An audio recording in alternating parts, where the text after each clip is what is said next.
ମାନବିକତା ମରିଯାଉଛି। ଅର୍ଥ ଲୋଭରେ ସ୍ୱାସ୍ଥ୍ୟ ଭଳି ଗୁରୁତ୍ୱପୂର୍ଣ୍ଣ ବିଭାଗରେ ବି ଚାଲିଛି ଜୀବନ ମରଣର ଖେଳ।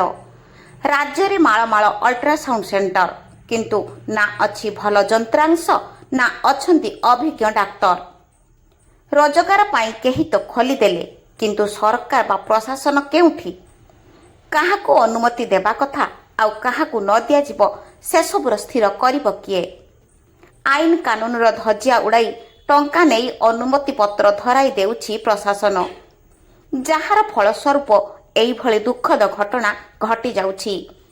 ମା'ର କୋଳ ଶୂନ ହୋଇଯାଉଛି ତ କେଉଁଠି ଦୁଇଟା ପିଲା ଆଶାରେ ଥିବା ମା'କୁ ଧରାଇ ଦିଆଯାଉଛି ଗୋଟିଏ ପିଲା। ଏଇଭଳି ଏକ ଦୁଃଖଦ ଖବର ଘଟିଯାଇଛି ଭଦ୍ରକ ଜିଲ୍ଲାରେ। ବର୍ଷାରେ ଭିଜି ଭିଜି ଅଜା ରାଜରାସ୍ତାରେ ଜଗି ରହିଛି ମଲା ଶିଶୁପୁତ୍ରର ଶବ। ଭଦ୍ରକଠାରେ ଥିବା ଏକ ଅଲ୍ଟ୍ରାସାଉଣ୍ଡର ତ୍ରୁଟିପୂର୍ଣ୍ଣ ରିପୋର୍ଟ ଅଭିଯୋଗ ହୋଇଛି। ମୃତ ଶିଶୁକୁ ଧରି ପରିବାର କରୁଛନ୍ତି ରାସ୍ତାରୋକ। ଭଦ୍ରକ ସହରସ୍ଥିତ ବାଇପାସ୍ ଓମ୍ ଶାନ୍ତି ଅଲ୍ଟ୍ରାସାଉଣ୍ଡ କ୍ଲିନିକ୍ ସମ୍ମୁଖରେ ଧାରଣା ଚାଲିଛି। ଘଟଣାସ୍ଥଳରେ ଉତ୍ତେଜନା ପରେ ଭଦ୍ରକ ଟାଉନ ପୋଲିସ ପହଞ୍ଚି ତଦନ୍ତ ଆରମ୍ଭ କରିଛି। ସୂଚନା ଅନୁଯାୟୀ ଭଦ୍ରକ ତିହିଡ଼ି ଥାନା ଅଧୀନସ୍ଥ ଦୋଳସାହି ରାଢ଼ଙ୍ଗ ଅଞ୍ଚଳର ପ୍ରଫୁଲ୍ଲ ଗିରିଙ୍କ ସ୍ତ୍ରୀ ଡେଲିଭରି ପାଇଁ ଓମ୍ ଶାନ୍ତି ଅଲ୍ଟ୍ରାସାଉଣ୍ଡକୁ ଗତକାଲି 25 ତାରିଖରେ ଯାଇଥିଲେ। ସେହି ରିପୋର୍ଟରେ ଅଲ୍ଟ୍ରାସାଉଣ୍ଡ ଡାକ୍ତର ପିଲାଟି ଭଲ ଅଛି ବୋଲି କହିବା ସହିତ ରିପୋର୍ଟ ଦେଇଥିଲେ। ତେବେ ଆଜି ସ୍ତ୍ରୀର ଅଧିକ ପେନ୍ କରିବାରୁ ଡାକ୍ତରଙ୍କୁ ଦେଖାଇଥିଲେ ପ୍ରଫୁଲ୍ଲ। ଡାକ୍ତର ତାଙ୍କୁ ତୁରନ୍ତ ଜିଲ୍ଲା ମୁଖ୍ୟ ଚିକିତ୍ସାଳୟକୁ ନେଇଯିବା ପାଇଁ କହିଥିଲେ। ପ୍ରଫୁଲ୍ଲ ଜିଲ୍ଲା ମୁଖ୍ୟ ଚିକିତ୍ସାଳୟରେ ଭର୍ତ୍ତି କରିଥିଲେ। ତେବେ ସେଠାରେ ମଲା ପିଲା ଜନ୍ମ ହୋଇଥିଲା। ଡାକ୍ତର ତାଙ୍କୁ ପିଲାଟି ଜନ୍ମ ପୂର୍ବରୁ ମୃତ୍ୟୁ ହୋଇଥିବା କଥା କହିଥିଲେ। ତେବେ ଯଦି ପିଲାଟି ମା ପେଟରେ ପୂର୍ବରୁ ମୃତ୍ୟୁ ହୋଇଛି, ତେବେ ଅଲ୍ଟ୍ରାସାଉଣ୍ଡ ରିପୋର୍ଟରେ ପିଲାଟି କେମିତି ବଞ୍ଚିଛି ବୋଲି ଡାକ୍ତର କହିଥିଲେ। ଏହି ଘଟଣାକୁ ନେଇ ମଲା ପିଲାଟିକୁ ନେଇ ବାଇପାସ୍ ସ୍ଥିତ ଓମ୍ ଶାନ୍ତି ଅଲ୍ଟ୍ରାସାଉଣ୍ଡ କ୍ଲିନିକ୍ ସମ୍ମୁଖରେ ଟାୟାର ଜାଳି ରାସ୍ତାରେ ଧାରଣାରେ ବସିଛନ୍ତି ପ୍ରଫୁଲ୍ଲ ଓ ପରିବାର ଲୋକ। ଯେପର୍ଯ୍ୟନ୍ତ ନ୍ୟାୟ ନ ମିଳିବ ସେ ପର୍ଯ୍ୟନ୍ତ ଧାରଣାରେ ବସିବେ ବୋଲି ସେ କହିଛନ୍ତି। ପ୍ରଫୁଲ୍ଲ ଗିରି କ'ଣ ହେଇଛି ଏଠି ବର୍ଷା ରାସ୍ତାର କରୁଛ? ଓମ୍ ଶାନ୍ତି କି 25 ତାରିଖରେ ମେ 25 ତାରିଖରେ ନେଇକି ଆସିଥିଲି ଅଲ୍ଟ୍ରାସାଉଣ୍ଡ କରିବା ପାଇଁ। ସେଠି ରିପୋର୍ଟ ଦେଲେ ଯେ ପିଲା ଠିକ୍ ଠାକ୍ ଅଛି, ପିଲା ଖେଳୁଛି, ହେଲ୍ଥ ଠିକ୍ ଅଛି। ତାପରେ ନେଇକି ଗଲି ରିପୋର୍ଟଟାକୁ କ୍ଷମାପାଡ଼ି କଲି।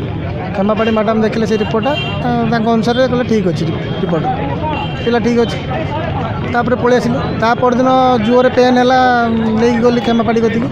ସେ କହିଲେ ଯେ ତୁମେ ପଳେଇ ଯାଅ ଗଭର୍ଣ୍ଣମେଣ୍ଟ ମେଡ଼ିକାଲ। ଗଭର୍ଣ୍ଣମେଣ୍ଟ ମେଡ଼ିକାଲ ନେଇଗଲି। ଗଭର୍ଣ୍ଣମେଣ୍ଟ ମେଡ଼ିକାଲ ନେଲା ପରେ କହୁଛନ୍ତି ପିଲା ମରିଗଲାଣି, ମରିକି ପଚିଗଲାଣି, 3 ଦିନ ହେଲା ମଲାଣି। 25 ତାରିଖରେ ଅଲ୍ଟ୍ରାସାଉଣ୍ଡ କଲି, ତାପରେ 26 ତାରିଖ ଦିନ ପିଲା ମରିଗଲାଣି। 25 ତାରିଖରେ ଖେଳୁଥିଲା, 3 ଦିନ ହେଲା ମଲାଣି। ସେଇଠୁ ମୁଁ ଚାହୁଁଛି ମୋତେ ନ୍ୟାୟ ମିଳେ। କାହାକୁ ଦୋଷ ଦେଉଛ? ଓମ୍ ଶାନ୍ତି ବାଲାକୁ। ରିପୋର୍ଟ ଭୁଲ ଦେଇଛନ୍ତି। ଆଜ୍ଞା। କ'ଣ ଚାହୁଁଛ ରାସ୍ତା ରୋକ କରୁଛ? ରାସ୍ତା ରୋକ କରୁଛି ଯେ ମୋତେ ନ୍ୟାୟ ମିଳୁ। ମୋର ଆଜି ହେଲା, କାଲି ଆଉ କାହାର ହେବ। ମୁଁ ଚାହୁଁଛି ତାଙ୍କର ସବୁଦିନ ପାଇଁ ବନ୍ଦ ହେଇଯିବ। ଥାନାରେ ଅଭିଯୋଗ କରିନି। କ'ଣ ଚାହୁଁଛ ବର୍ତ୍ତମାନ? ମୁଁ ନ୍ୟାୟ ଚାହୁଁଛି। ଛୁଆ ମରିଯାଇଛି, 6 ମାସର ମୋର ମରିଯାଇଛି। କାଲି ମରିଯାଇଛି। ମା ଭଲ ଅଛି? ମା'ର କଣ୍ଡିସନ୍ ଟିକେ ଖରାପ ଅଛି। କାଲିଠୁ ଆମେ ରାତିଠୁ 8ଟା କତରୁ ବସିଛୁ ଧାରା। ଓମ୍ ଶାନ୍ତି କାଲିଠୁ ଟୋଟାଲ୍ ଦେଖା ନାହାନ୍ତି, ଚାବି ପକେଇ ଲକ୍ କରିକି ପଳେଇଛନ୍ତି। ଫେରାରେ ଆସୁନାହାନ୍ତି। ମୁଁ ରାତିରେ ସାରା 8ଟା କତରୁ ଆସିକି ଏବେ ବି ବସିଛି।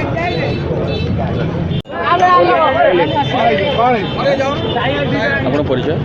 ମୋ ନାଁ ଲାଲା ଲଳିତ ନାୟକ। ଯେଉଁ ରୋଡ଼ ବ୍ଲକ୍ ହୋଇଛି, ଅଲ୍ଟ୍ରାସାଉଣ୍ଡ ରିପୋର୍ଟ ଭୁଲ ବାହାରିଲା ଓମ୍ ଶାନ୍ତିରେ, କ'ଣ କହିବେ? ଏଇଟା ଆନ୍ଦୋଳନ ଚାଲିଛି ବର୍ତ୍ତମାନ, ରୋଡ଼ ବ୍ଲକ୍ ହୋଇଛି। ଆକ୍ଚୁଆଲି ରୋଡ଼ ବ୍ଲକ୍ ହେବାର ମୁଖ୍ୟ କାରଣ ହେଉଛି ସେ ଯେଉଁ ଗରିବ ଲୋକଟେ ତା'ର ନ୍ୟାୟ ଭିକ୍ଷା କରୁଛି। ନ୍ୟାୟ ଏହା ହେଉଛି, ସେ ରାଢ଼ଙ୍ଗ ଧାମନଗର ନିର୍ବାଚନ ମଣ୍ଡଳୀ ଦୋଳସାହି ଭିତରେ ରାଢ଼ଙ୍ଗ ଗୋଟେ ଗାଁ, ସେ ଗାଁର ବାସନ୍ତୀ ରାଉତ। ସେ ଅଲ୍ଟ୍ରାସାଉଣ୍ଡ ପାଇଁ ଆସିଥିଲା ମାର୍ଚ୍ଚ ମାସରେ। ତାଙ୍କୁ ଆମର ଏଇଠି ଓମ୍ ଶାନ୍ତି ଅଲ୍ଟ୍ରାସାଉଣ୍ଡ, ଯେଉଁଟାକି ରାଜେଶ ଅଗ୍ରୱାଲଙ୍କ ଅଧୀନରେ ଚାଲିଛି, ନିଜେ ରେଡ଼ିଓଲୋଜିଷ୍ଟ।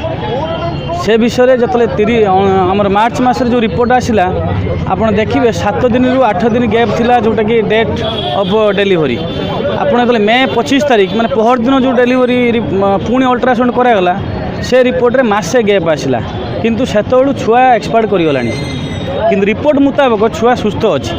ଯେତେବେଳେ ସେ ନର୍ସିଂ ହୋମ୍ ଯାଇଛି, କନସର୍ନ ନର୍ସିଂ ହୋମ୍ ଡକ୍ଟରଙ୍କ ପାଖକୁ, ସେ ନର୍ସିଂ ହୋମ୍ର ଡକ୍ଟର ଯେ କହିଲେ ଛୁଆ କଣ୍ଡିସନ୍ ଭଲ ନାହିଁ, ତୁମେ ନେଇଯାଅ गवर्नमेंट मेडिकल जो गवर्नमेंट मेडिकल ना से छुआ डेथ होली क्लीयर आंसर आ छुआ को भी कढ़ाला आवर्षण मध्यम माँ बर्तमान असुस्थ अच्छी छुआ को आणिक तार न्याय भिक्षा करने बर्तमान अच्छी किंतु कहवा कथा भद्रकिया हिसाब से राजेश अग्रवाल सार जड़े डॉक्टर आम सम्मान करूँ किंतु तांकर अधीन में पुतुरा और झियारी जो अच्छा मेडिकल स्टाफ अटेंडेंट तांकर जो व्यवहार एवं सर्वोपरि राजेश अग्रवाल सार जो कदर्य व्यवहार एठी जिला प्रशासन किमिति सहीकि ये परमिशन दौरान विगत दिन में आप देखिए अतीत में 6 मास बंद कराइला यही कागजपत्र बेनियम बाबरे एवं आमे चाहूँ से जो माटी तार छुआ हरई भूल रिपोर्ट मध्यम तांकू जिला प्रशासन हो किंबा कनसर्न नर्स आमर अल्ट्रासाउंड मालिक हो अग्रवाल सार हूँ तांकर क्षतिपूरण दिंतु